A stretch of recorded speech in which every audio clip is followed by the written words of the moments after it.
Yeah, and when you and I talked, we ran each other in the hallway there outside the event, and I explained to you that from our vantage point, there is no separation between God and government. Our nation was founded on a religious concept that there is a creator with a capital C, and that creator is the source of all of our civil rights, all of our political rights, all of our human rights. We have it's not a legitimate, genuine right unless it has come to us from the hand of the creator God. So you cannot, in the American political system, you cannot separate God from government, because the very rights that government has a responsibility to protect, the right to life, the right to liberty, the right to property, those rights are an unalienable gift to us from God. So you cannot separate God from the issue of fundamental human rights and the responsibility of government to protect rights that have been given to us by God.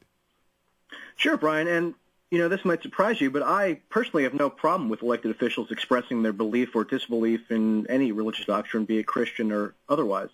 I think all different voices are welcome in a thriving democracy.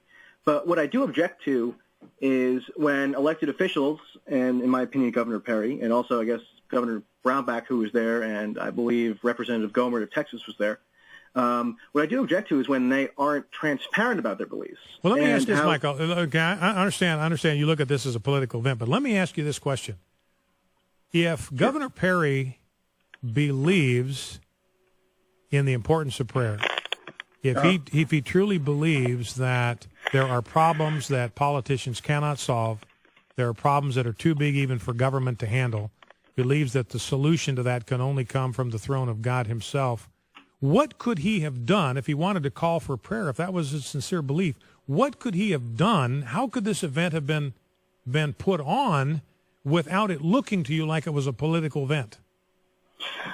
Well, he or his people could have managed the event so as they were not calling for explicitly political ends to be achieved. Well, so hold on just a second. Hey, Michael, hold it. Michael, hold on just a second. Hold it. So what you're saying is if you have a sincerely held religious belief in the sanctity of life, that the right to life is a gift from the Creator and it should be honored at every stage of human development, you're saying if anybody expresses that conviction, that would make it a political event? If they express their desire to enact that conviction by way of the political process, which is what happened. Well, but Michael, Brian, can I just ask you a question? Well, Michael, let me ask just one question, then I'll let you respond. But how else is that right to life going to be protected? Exactly, that's exactly my point. It can only be protected if you were so inclined by engaging with the political process. Thus, you have a political goal that can only be enacted by working within the context of some element of the political system. Therefore, so you're saying that the only way this couldn't have been a political event is if the people on the platform refused to pray that the sanctity of life would be protected. I don't think they should have refused to pray that the sanctity of life should be protected. I think they should have been honest that they were praying for a political outcome.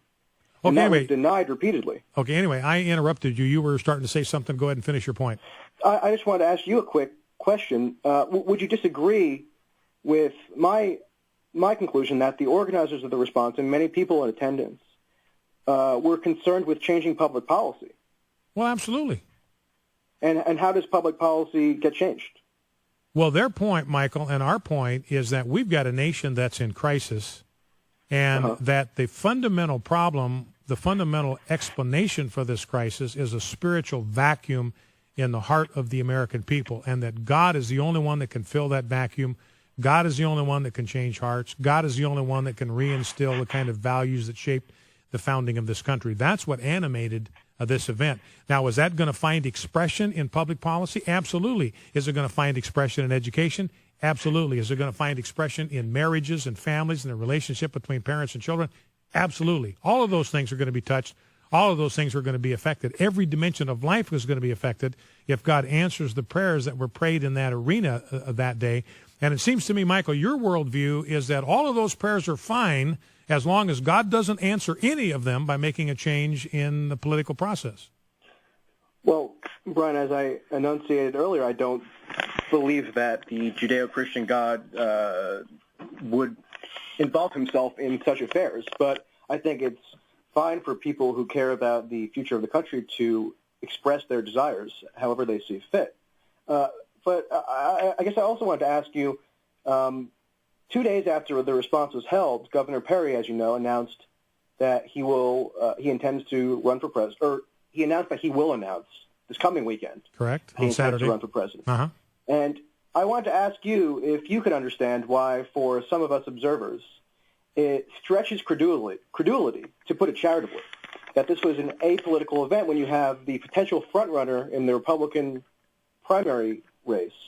Well, Michael, a massive prayer. Let me finish really quickly. Well, I'm about out of time, so make it quick. He holds a massive prayer rally just days before he announces his bid for the presidency. The prayer rally raises his stature and emboldens evangelicals to support his bid. And as you know, evangelicals are very important within the Republican primary electorate. Hey, well, Michael, I got to interject here. I get the point of your question, but Michael, you got to understand. I mean, this is an absolute true fact, and I know this because we're the sponsoring organization. The genesis of this event took place long before Governor Perry was even thinking of making a run for the presidency, long before anybody even started speculating about him as a candidate for the presidency. So it was coincidental that it happened when it did. I know it looks suspicious to you guys on the left, but I can vouch for the fact that the genesis of this event was well before any consideration of his presidential aspirations. Well, thank you. Michael Tracy has been our guest. Mother Jones and writes for other publications. We'll be right back. Focal Point, AFR Talk.